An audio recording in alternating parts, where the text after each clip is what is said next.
সুপ্রিয় দর্শক বন্ধুরা, আসসালামু আলাইকুম। সবাই কেমন আছেন? আশা করছি যে যেখানে আছেন অনেক অনেক ভালো আছেন। দর্শক বন্ধুরা, আজকে আমরা কথা বলবো পোকো M4 5G এই ফোনটি নিয়ে। ফোনটি ইন্ডিয়ান মার্কেটে অলরেডি লঞ্চ হয়েছে।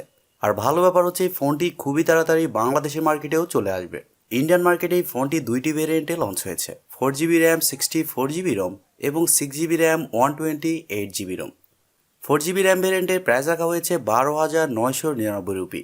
তবে এই ফোনটি বিভিন্ন অফারের মাধ্যমে 11,000 রুপিতেই পাওয়া যাচ্ছে। ফোনটির সেলিং পয়েন্ট নিয়ে কথা বলতে গেলে এই ফোনে থাকছে MediaTek Dimensity 700 5G চিপসেট এবং এছাড়াও থাকছে ফুল এইচডি প্লাসের একটি ডিসপ্লে। আরও থাকছে 50 মেগাপিক্সেলের ক্যামেরা। সো সব কিছু মিলেই ফোনটি আসলে কেমন হবে, আর 5G ফোন হওয়ার কারণে ফোনটিতে কোন কোন বিষয়ে উপর নিচে করা হয়েছে, এই সবগুলো বিষয় নিয়ে আলোচনা করব আজকের এই ভিডিওতে।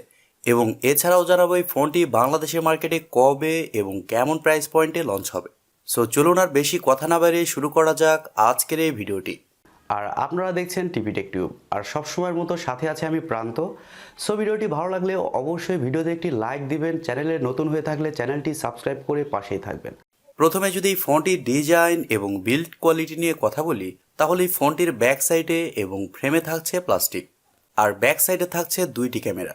তবে এই ফোনটির ব্যাক সাইডে ম্যাট ফিনিশ দেওয়া হয়েছে, কিন্তু ক্যামেরা বাম্পে আবার গ্লসি ফিনিশ ব্যবহার করা হয়েছে, যার কারণে এই ফোনটিকে দেখতে আরও সুন্দর লাগছে। ফোনটিকে একেবারেও স্লিম এবং লাইট ওয়েট বলা ঠিক হবে না, কারণ এই ফোনটির থিকনেস করা হয়েছে 8.9 মিলিমিটার এবং ওজন করা হয়েছে 200 গ্রাম। আর ভালো ব্যাপার হচ্ছে এই ফোনটিতে আপনারা সব ধরনের পোর্টস অ্যান্ড বাটনও কিন্তু পেয়ে যাচ্ছেন, যেমন 3.5 millimetre headphone jack, type C slot ইত্যাদি। আর এছাড়াও এখানে দুইটি সিম কার্ডের পাশাপাশি একটি মাইক্রো এসডি কার্ড ব্যবহারেরও সুযোগ পাচ্ছেন। আর ফোনটিতে এয়ার ব্লাস্টার থাকার কারণে ফোনটি আপনি রিমোট হিসাবে ব্যবহার করতে পারছেন। পোকো M4 5G এই ফোনটির সামনে আসলে আপনারা পেয়ে যাচ্ছেন একটি ফুল ভিউ ডিসপ্লে। তবে এখানে ইউ শেপের মাধ্যমে সেলফি ক্যামেরাটি ব্যবহার করা হয়েছে, যা 2022 সালে এসে একটু বেমানান। কিন্তু এই ফোনটির যা প্রাইস রাখা হয়েছে তাতে ইউ শেপে আমাদের খুশি থাকতে হবে। এই ফোনে থাকছে সাইড মাউন্টেন ফিঙ্গারপ্রিন্ট সেন্সর, তবে তা যথেষ্ট ফাস্ট এবং অ্যাকুরেট বলে জানতে পেরেছি। আর ফোনটি মার্কেটে 4টি কালার ভেরিয়েন্টে পাওয়া যাবে, যেমন গ্রে, ব্লু, সিলভার এবং ইয়েলো। সো ওভারঅল সব কিছু মিলিয়ে এই ফোনটির ডিজাইন এবং বিল্ড কোয়ালিটি আপনাদের কাছে কেমন লেগেছে কমেন্ট করে আপনাদের মূল্যবান মতামত অবশ্যই জানাবেন। আর সত্যি কথা বলতে গেলে আমার কাছে ওই ফোনটির ডিজাইন ভালোই লেগেছে। ডিসপ্লে সেকশন নিয়ে কথা বলতে গেলে ফোনে থাকছে 6.58 ইঞ্চির একটি IPS LCD প্যানেল।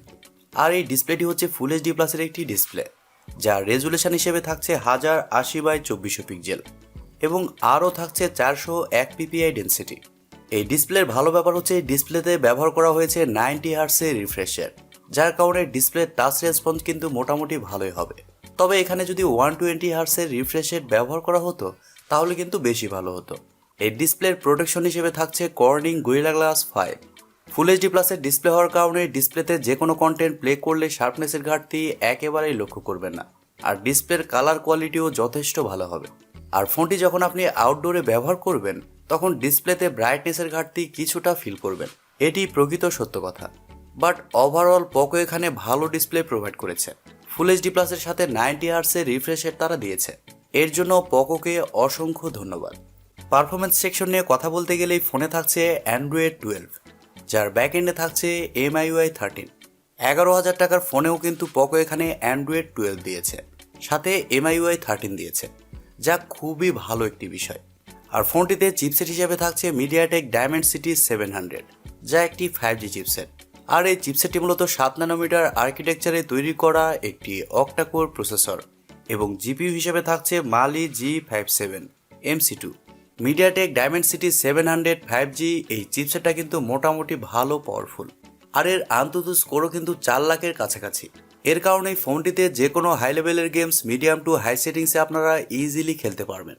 গেমস খেলার সময় সেরকম কোনো ল্যাগ বা ফ্রেম ড্রপ লক্ষ্য করবেন না। আর MediaTek Dimensity 700 ওয়ালা চিপসেটের ফোন কিন্তু আমি ব্যবহার করেছি, এই চিপসেটটা কিন্তু খুবই ভালো। আপনারা যারা MediaTek Dimensity 700 ওয়ালা চিপসেটের ফোন ব্যবহার করেছেন তারা কমেন্ট করে অবশ্যই জানাবেন চিপসেটের রেজাল্ট আপনারা কেমন পেয়েছেন। প্রথমে বলেছি এই ফোনটি দুইটি ভেরিয়েন্টে লঞ্চ হয়েছে, 4GB র্যাম 64GB রম এবং 6GB র্যাম 128GB রম, যার স্টোরেজ টাইপ হিসেবে থাকছে UFS 2.2 এবং র্যাম টাইপ হিসেবে থাকছে LPDDR4X। আর আমি আবারও বলছি, এই ফোনটিতে আপনারা মাইক্রো এসডি কার্ড ব্যবহারেরও সুযোগ পাচ্ছেন। ফোনটিতে আপনারা এছাড়াও পাচ্ছেন wifi, Bluetooth, GPS, FM radio সহ আরও অনেক ফিচার, এবং ইউএসবিতে থাকছে ইউএসবি টাইপ সি 2.0। ক্যামেরা সেকশনে কথা বলতে গেলে এই ফোনটির ব্যাক সাইডে থাকছে দুইটি ক্যামেরা, যার মেন সেন্সর হিসেবে থাকছে 50 মেগাপিক্সেলের একটি ওয়াইড সেন্সর যা f1.8 অ্যাপারচার, এবং সেকেন্ডে থাকছে 2 মেগাপিক্সেলের একটি ডেপথ সেন্সর। তবে এই ফোনটির ব্যাক ক্যামেরা দিয়ে আপনারা সর্বোচ্চ 1080p-তে 30 fps শুট করতে পারছেন। এখানে কিন্তু 4K বা 2K এর অপশনটা থাকছে না, আর এই বাজেটের ফোনে তা থাকবেও না।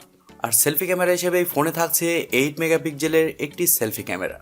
আর ভালো ব্যাপার হচ্ছে সেলফি ক্যামেরা দিয়েও আপনারা সর্বোচ্চ 1080p-তে 30 fps শুট করতে পারছেন।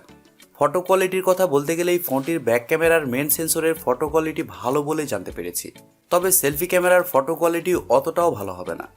ব্যাটারি এবং চার্জার নিয়ে যদি আমরা কথা বলি, তাহলে এই ফোনে থাকছে 5000 mAh এর একটি ব্যাটারি, আর ফোনটিকে চার্জ করার জন্য থাকছে 18 ওয়াটের একটি চার্জার।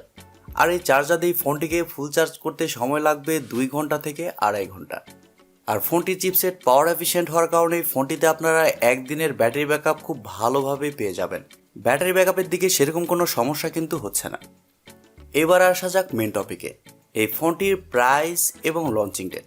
দর্শক বন্ধুরা, বাংলাদেশের মার্কেটে এই ফোনটি এই মাসের শেষের দিকে আনঅফিসিয়ালি চলে আসবে, তবে অফিসিয়ালি ফোনটি যে কবে আসছে এই বিষয়ে শিওর করে কিছু বলতে পারছি না, কারণ পোকো বাংলাদেশ এই বিষয়টি এখনও কনফার্ম করেনি। আর দেশের বাজারে এই ফোনটির বেস ভেরিয়েন্টের প্রাইস হতে পারে 15 থেকে 16,000 টাকা। আর এই প্রাইস পয়েন্টে এই ফোনটি যা অফার করছে তা হচ্ছে 5G চিপসেট এবং ভালো ডিসপ্লে, সাথে মোটামুটি ভালো ক্যামেরা সেটআপ আর অস্থির ডিজাইন।